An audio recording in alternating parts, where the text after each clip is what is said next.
I also want to start by acknowledging the events of the past couple of weeks stemming from the murder of George Floyd in Minneapolis, which is IATP's home.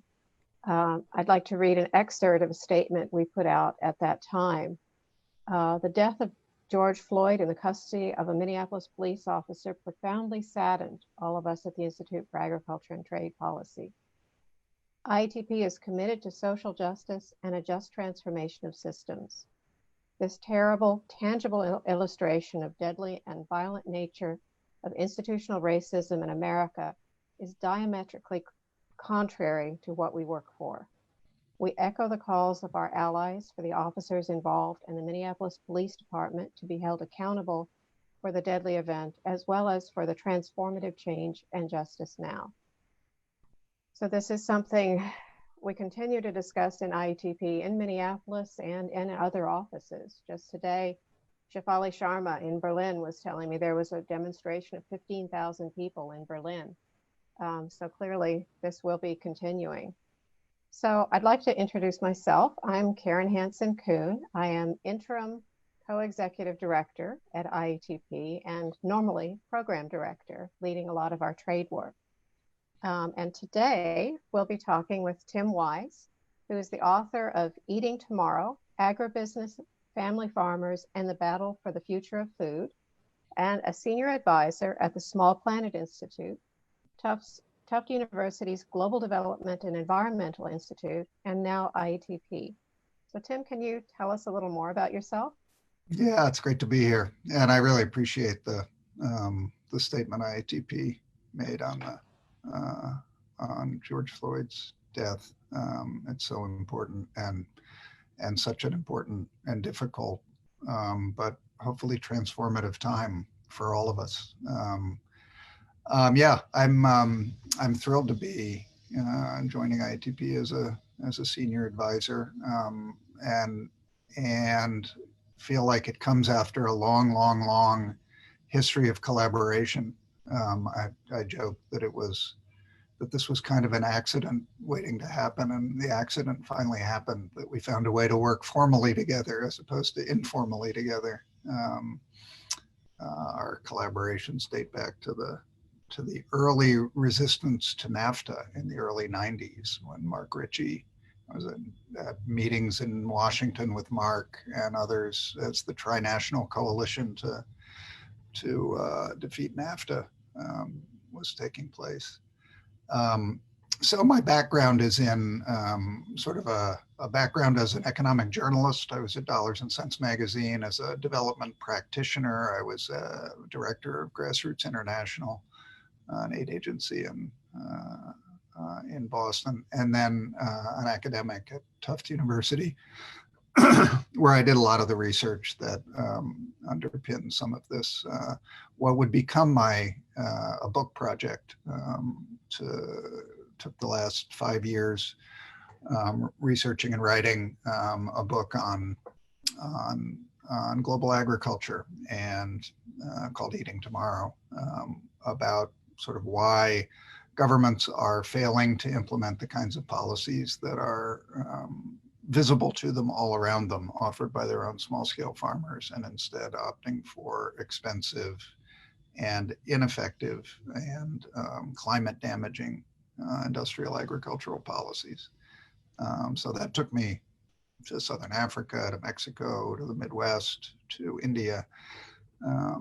And in the last 4 years, I've been at Small Planet Institute, leading a program on land and food rights. And that's fed into a lot of work that I think gives me a lot to do with in collaboration with IATP now. I really appreciated in that book reading like the sections on Malawi and Mexico and the way agribusiness influence played out. And I follow Mexico, Malawi a lot less so, but it was surprising to me just how active they were how powerful in decision making in ways that I guess I just hadn't been conscious of before. Yeah, I was I was surprised, frankly, that at the extent of direct involvement and active engagement by big companies like Monsanto in policy making in Malawi. It was policy writing. Former Monsanto director was revealed. I helped reveal that he was one of the co-authors of the new seed policy that was threatening to restrict farmers' ability to save, exchange, and sell their seeds. Just straight up conflicts of interest everywhere you looked, but enormous power. I mean, Monsanto's annual revenues were larger than Malawi's GDP. So, I joked that it's calling Monsanto's work in Malawi any kind of a partnership, like a public-private partnership, is a little bit like calling the relationship between a hammer and a nail a partnership. Not exactly, when one entity has all the power. Right. I mean, I think we're all conscious of just how huge these corporations are and powerful, maybe in a general sense. But, seeing it like the discussion of the seed law, I thought was important. I want to welcome anyone who's just joined us. I'm Karen Hansen-Kuhn from IATP, and we're talking with Tim Wise, who is, as of May, joined IATP as a senior advisor. So we're talking about that work. I also want to remind people that you can put questions or comments in the comment field on the Facebook page. So let's see. Let's talk about, I guess, start with, it seems like I was trying to remember when we first met. And I've met you before I was at IATP, and it wasn't at an academic conference. I think it was either at the People's Summit in Quebec or the World Social Forum in Porto Alegre. But through all of this, over the years, I think there are these themes, I mean, before I was at IATP and since then, of this joint work on certain themes. Like one is, IATP has done a lot of work on dumping of agricultural exports, and you have incorporated that into your work. We've worked together on that. And I guess also more formally, after the food price crisis, you and Sophia wrote this paper assessing, what the impact was of government measures to address that crisis. So we're in a different moment now. What would you see as some points of collaboration now? I think COVID is clearly something we're all thinking about, but also, the events of the last couple of weeks, I think really highlights, too mild a word, really shine a light on the importance of this being transformative change, getting at the structural issues and not, in our food system and in our societies more broadly. So how do you see things moving forward? What are the things you're interested in working on now? Well, I think the reason I'm so excited to be connecting more formally with ITP is that I think it's really a time when the issues that IATP is focused on, to its credit, through a long history of attention to and inattention to some of these issues, that a lot of these issues are back on the table for a whole variety of reasons. The justice issues that we're seeing right now have been core to IATP's work for a long time. But climate issues are putting these issues back on the table, raising whole questions about food systems and long supply chains and corporate concentration, about green revolution versus industrialized agriculture versus agroecology and other more sustainable approaches. Trump put trade back on the table in a way that it hasn't been for a while, but IATP's activism and others, had already succeeded in defeating the U.S. joining the TPP. It wasn't new, but Trump has put it on the agenda in a new way. His trade war with China has just destroyed Midwestern farming communities who are already suffering from the kinds of low prices and overproduction that IATP has long documented.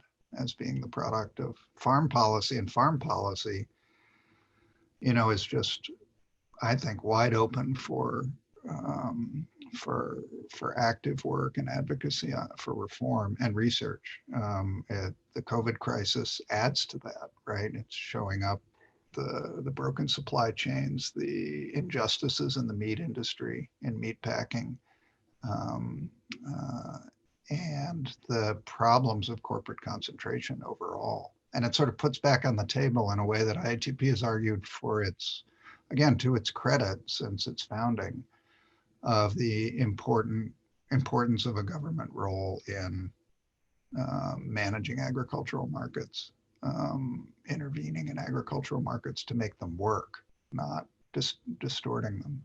And that, so, you start hearing all of a sudden in a completely different context about food reserves, about price supports, about, is supply management something that we should, again, be thinking about in the United States? And I hope that's true.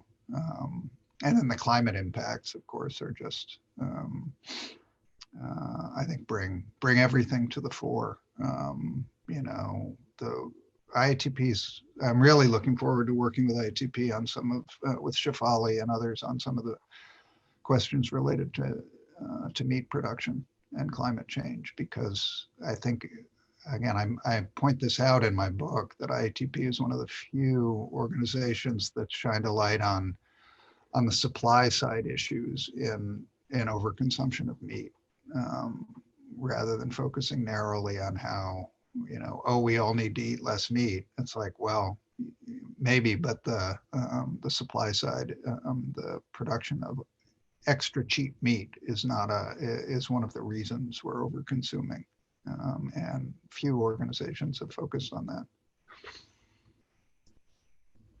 Well, I completely agree. I mean, it's funny. I remember when I started at IATP about 10 years ago, so the issue of food reserves and supply management came up, and someone told me, no, don't bring that up in DC. You get laughed out of the room. And that's changed. I mean, you and we have been talking about those issues for a long time, among many others. And now there is a space to say, things are not working. We need something dramatically different. And certainly on trade, it highlights, like, it's not that we have to choose between what Trump has proposed and free trade. We can imagine something better. Now, underlying that, one reason I'm excited about this partnership is we have been able to host a lot of your publications on our website. Do you want to tell people about that? Oh yeah, it's been so it's been fun coming up with the thinking through how, sort of how do we frame our collaboration and what would my research focus on. And like I said, there have been so many areas of collaboration over the years and overlap that it's a little hard to narrow it down.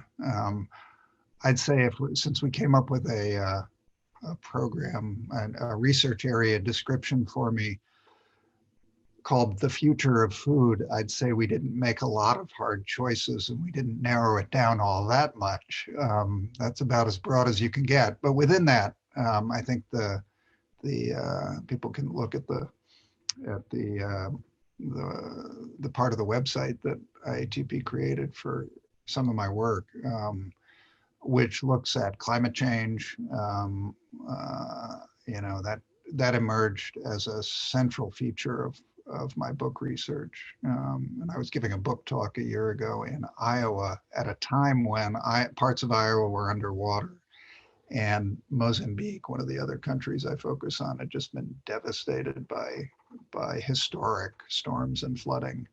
And to have two of the basically 6 or 7 places that I focus on in the book underwater at the same time, from what everyone recognized were climate-induced storms, I think brought home just how climate change was going to be coming for farmers, and already was, and that something needed to be done about it. Another area that we agreed to work on, which is somewhat new for a new focus for IATP, is Africa and its food future. And And that's been a focus of a lot of my research. About half the book is about Africa, and I'm still involved with the Alliance for Food Sovereignty in Africa and other organizations in um, trying to highlight the dangers of the path dependency that they may be choosing as programs like the Alliance for a Green Revolution in Africa and other sort of industrial agriculture promotion programs are pushed by the Bill and Melinda Gates Foundation, by donors and others, and um, how seed sovereignty and food sovereignty and agroecology are really the response to that. That's what a lot of African organizations are fighting for. So there's a lot of opportunity to work for further work on that. I'll have a report on the Alliance for a Green Revolution in Africa's failing policies in next month, and there'll be a lot more to talk about there.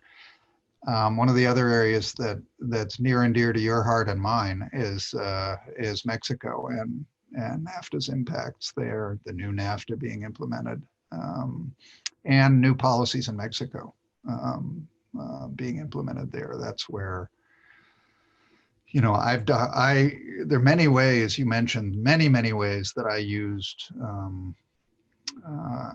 IATP's research and methodologies that have been developed, like on dumping as exporting below the cost of production, and showed that the impacts that it had on a country like Mexico and on farming in Mexico.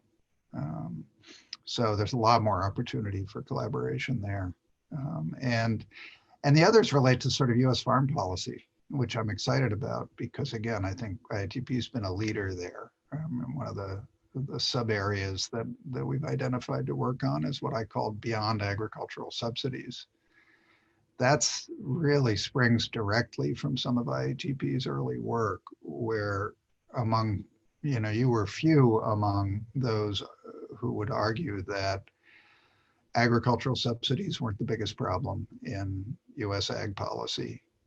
Overproduction was. And the subsidies weren't the cause of overproduction, but a response to overproduction. And the beneficiaries weren't the farmers themselves. The beneficiaries were the corporations, like livestock firms that benefited from low cost raw materials like corn and soybeans below cost of, and that research at Tufts, generated a whole series of studies we did that we called Feeding the Factory Farm, which will continue developing at IATP, which basically said, I think someone at IATP used the term, "Oh, we're an equal opportunity dumper." That might have been Mark Ritchie at some point. We're willing to dump on as much on U.S. farmers as we are on farmers overseas. We'll underpay them for what they grow, and let the corporations benefit from it. And so that we generated an estimate of so-called implicit subsidies to livestock firms from below cost grains that are the main operating cost for their feed, and how corporations benefited from that. And then we extended that actually to show how that then impacted livestock firms and farmers in Mexico. So there's a lot. It's an exciting range of collaborations that we've charted out. Yeah, I've been meaning to look at those numbers and recalculate, what dumping looked like for 2019. I think we could do that at this point, and maybe even into this year. But it does make me wonder, both with the sort of chaos of Trump's trade war with China and now COVID, like how that will affect how that all plays out. I mean, in the end, the dumping numbers are just numbers, and we can sort through what it means, but we are in such a different context now than even a year ago. And so I think, like so many things, we need to take a fresh look. Right. And I mean, again, I think the useful, all you hear coming out of the Midwest right now is their desperation to reopen export channels under COVID, and with the trade war. and with the various shutdowns and slowdowns in the different parts of the ag economy and the supply chains, the desperate need to restart ethanol plants. And all of that is just corporate attempts to sop up surpluses. And nobody's asking the question, how do we stop generating such unsustainable surpluses? We still don't have the right to dump them on at below cost on developing countries. But it doesn't serve our own farmers at all to keep doing that either. You're absolutely right. I want to remind people you can still ask questions if you'd like to in the chat function. Another topic on Mexico, you're right, that is a country I care about a lot, and I know we have a lot of common friends.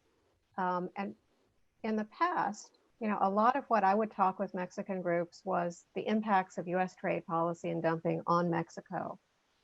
And that's still important. But what I find so interesting is, they have this very ambitious new program, to target, starting with only 2 million farmers, to really target small scale farmers, give them a guaranteed price. And I think the rollout hasn't been perfect. But I'm really interested to learn about that more with you.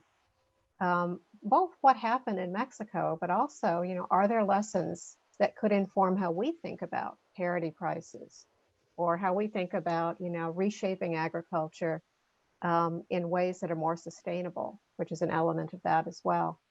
Yeah, I mean, the really interesting thing about what they're trying to do in Mexico, and ultimately what anybody would have to do in the United States in a different way, but in related ways, is how do you manage supply to guarantee decent prices in a globalized agricultural world? 20, 30 years ago, the US really was the price setter and the price leader in all kinds of different commodities, and that's no longer true. So it's a real challenge for those who want to advocate supply management to answer the question, won't Brazil just undercut any price you set on the domestic market, and won't the purchasers of those commodities just start importing from Brazil? And what do you do about that? And how do you make that happen? Mexico has to deal with that on a huge scale because they aren't restricting imports from the United States. So how do you guarantee a price for native maize when US corn is coming in, 10, 20% below the cost of production in the US and way below the cost of production in Mexico? So it's a huge challenge, but it's really interesting the way they're trying to take it on in Mexico. Well, and I think they haven't hit upon those limits yet, but I think it's true. Like if you think about Canada and its supply management program for dairy, it has worked because they could restrict trade, because they could restrict imports. And now that that's opening up, they're encountering new problems. And so, yes, I think if we want to transition to a system that is less dependent on massive overproduction, less dependent on exports, we have to think through how we manage our trade markets as well. What are the rules? So I think it takes a shift, but I think, this current situation with supply chains breaking down, certainly points to the need for more localized, not completely local, but more localized supply chains, shorter supply chains, but also considering, how do we deal with these issues internationally? Yeah, and is there a value? I mean, I do think the different planks of a supply management program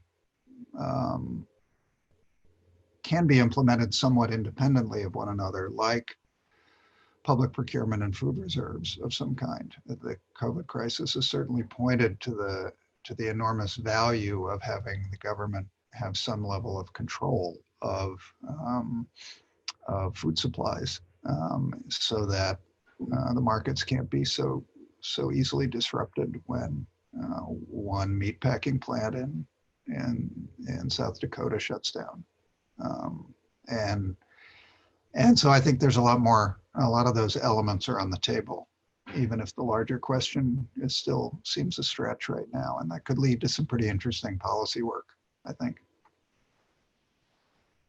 Indeed. Well, I do want to remind people to look for Tim's work on our website. I think there's different ways to get there, but in the section on, I think it's focus areas, um, there's a drop-down menu and you can see it there under Future of Food. There may be other ways to get to it too, but I think that's one simple way. Okay, and I see Cecilia has posted that link in the comment box so people can go to that. Well, I don't know. I guess we're maybe getting towards the end. People should know that we will continue to publicize Tim's work through our newsletter as well.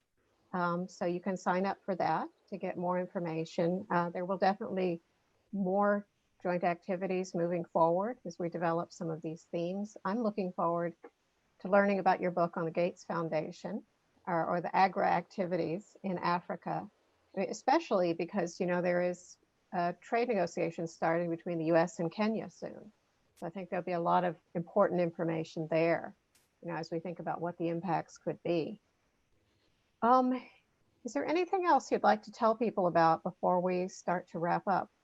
No, it's just it's a pleasure to get to do these, to have a live chat about all the possibilities that are opening up here, and I really can't thank you all enough for opening up that possibility for me, because it's like I said, it feels like an accident that's been waiting to happen, and here we are. We get to make it a happy accident, and I can hardly think of an institute in the world actually that I have more of a natural affinity with than IATP, based on my interests and work. So it's great. Well, that is a happy note. I don't want to, you know, this is a happy moment in a time with so many negative things happening. I want to close referring back, you know, to what's happening with the Black Lives Matter movement and the George Floyd situation, to draw again from our statement that we echo the calls of our allies, including the Land Stewardship Project and Northside Achievement Zone, to end all forms of racism, first within ourselves and then within the body politic. And our thoughts remain with Floyd's family and entire community. So we are at a point, I hope, of transformation on many levels. Yeah. There was a beautiful, I saw a beautiful post that I don't think has been published from Million Belay, the head of African Food Sovereignty Alliance. Very impassioned plea to get off of Africa's neck, basically.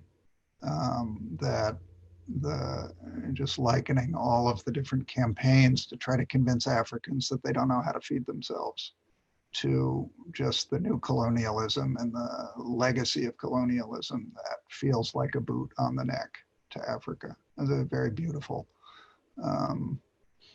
reflection coming from, hear more about the protests happening in Europe and elsewhere, but I think the reaction in Africa has been strong because of the connections to the continent. I'm sure that's true. He's always such an inspiring speaker and writer. Yeah.